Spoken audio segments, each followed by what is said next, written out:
Hey y'all, I'm back with the Traveler's Notebook process video, and I'm super excited to be sharing this one with y'all. This is by far one of my favorite spreads that I've ever created. On the screen is my Instagram channel, and I'll also leave that info down in the description below. I do share sneaks and other things that I don't share on my YouTube channel, so I would love for y'all to check that out.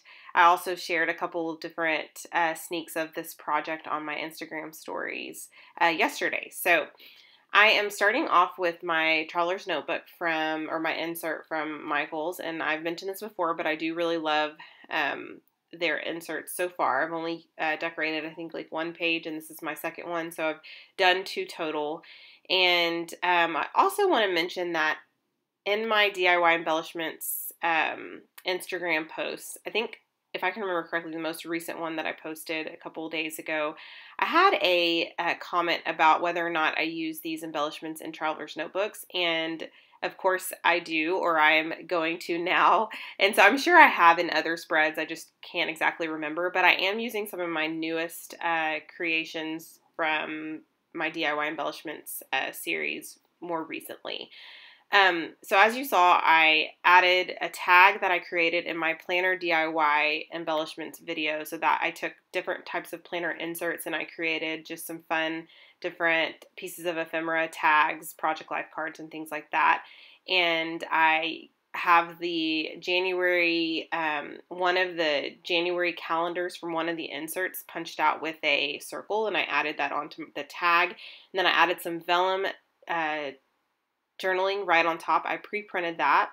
On the right hand side, I am tucking in a craft flower that's by Studio Calico underneath a, I think, Studio Calico card, and I also used that in my DIY planner embellishments video, the planner insert one that I was just talking about, and I just stuck a tab right on top. This is in my scraps and stamps DIY embellishments video, where I simply did a lot of repeat stamping, and then I decorated, I cut them out in whichever shape, whether punched them or cut them, and then I added a wood veneer right on top, so I added that down at the bottom, and I knew I needed an ampersand because I wanted to stamp out Ella, which is one of my niece's names, and Audrey, that's the name of the other one, and I wanted an ampersand so I could put Ella and Audrey, so I thought that DIY embellishment worked out perfectly.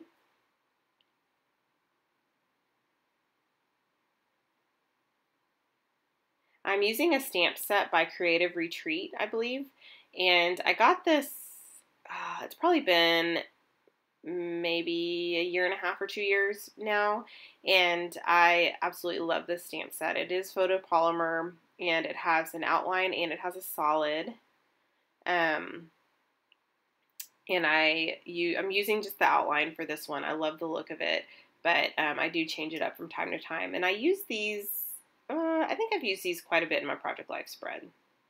So at this point, I really want to use this heart that says My Loves, and I created that in one of the DIY embellishments videos. This is probably also the planner one, and I actually ended up just kind of sticking it right up on the right hand corner. And then I'm also looking for some washi tape, and I did not mean to pull that much off, but that was actually intentional. The reason I did that is because it was like layered, so I don't know if I don't know what happened to it, but basically, like, it was stuck from the layer underneath, and so I had to pull that much off. Anyway, all that to say, I am grabbing some, I didn't like that color, so I'm going to grab some black and white washi, and I'm going to add that to the right-hand side, and I love that pop of black and white. I'm also going to add some right onto the photo, just kind of bring in that black and white. So that's pretty much it. I absolutely love this spread. It was super quick and easy, especially with those DIY embellishments. And I'll link those DIY embellishments videos down below so you guys can check those out, the ones that I am talking about. So I will talk to you guys soon. Bye.